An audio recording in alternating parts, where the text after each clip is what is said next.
محمد سلمان کرک کے پی کے کیا جن گانوں میں کفریہ کلمات ہوتے ہیں ان کو سننے سے مسلمان کافر ہو جاتا ہے؟ یار یہ کفر کے فتوے بہت آج کل اسپیڈ سے لگ رہے ہیں. کافر نہیں ہوتا، لیکن ایک تو کفریہ کلمات ہوتی ہیں بھی کہ نہیں ہوتے. بعض دفعہ شاعری میں شاعر کا ایک تخیل ہوتا ہے، اس کا کفر سے تعلق نہیں ہوتا. جیسے علامہ اقبال نے جب شکوہ لکھا تو اللہ سے بہت ساری شکایتیں کی علامہ اقبال نے. ان شکایتوں کا حاصل یہ تھا کہ مسلمان تو تجھے مانتے ہیں اور تیرے نبی کو بھی فالو کرتے ہیں، اور ان کا تو نے یہ حشر کیا ہوا ہے، اور کافر جو پھلتا پھولتا جا رہا ہے. تو ظاہر ہے اس کو آپ جو ظاہر پرست لوگ ہیں وہ تو فوراً کفر کا فتویٰ لگا دیں گے. بعض لوگوں نے لگا بھی دیا تھا علامہ اقبال پہ کہ بھئی یہ تو معاذ اللہ تعالیٰ کی معاذ اللہ برائیاں کر رہے ہیں. حالانکہ وہ برائیاں نہیں، وہ ایک ناز تھا کہ اللہ وہ جو ہے تجھے مانتے نہیں ہیں، اور وہ کیا چاندوں پہ پہنچ رہے ہیں، اور ہم تو تجھے مانتے ہیں اور ہمارے ساتھ یہ حشر کیا ہوا ہے تو نے.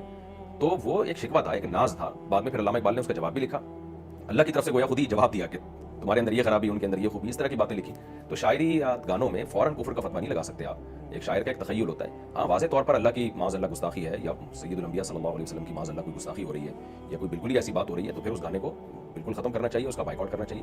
لیکن جو ہے اس میں جلد بازی نہیں کرنی چاہیے. مذہبی جنونی قسم کے لوگ آج کل جو ہے یہ کیا ہر دور میں رہے ہیں، آج کل کچھ زیادہ ہو گئے ہیں، تو وہ فوراً گستاخی اور ایک دم فتوے کفر کے لگانا شروع کر دیتے ہیں. شاعری کی دنیا ایک الگ ہوتی ہے، اس کا ایک شاعر کا ایک تخیل ہوتا ہے، وہ شاعری والے انداز میں اپنی بات کو لوگوں تک پہنچانا چاہتا ہے. تو اس میں فوراً گستاخی کا پہلو نکال لینا یا کفر کا پہلو نکال لینا یہ میچور لوگوں کا کام، یا وہ لوگ جن کے اللہ نے علم رسوخ عطا فرمایا ان کا کام نہیں ہے.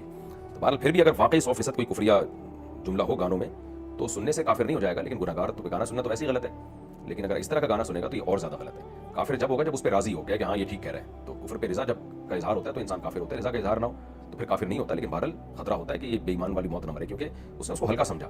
تو یہ ہے پوری بات. جلدی فیصلہ نہ کریں کفر کا، اس کی تعویل کریں حتی الامکان، اور اگر کوئی واضح طور پر بالکل ہو تو پھر نہ سنیں اس گانے کا.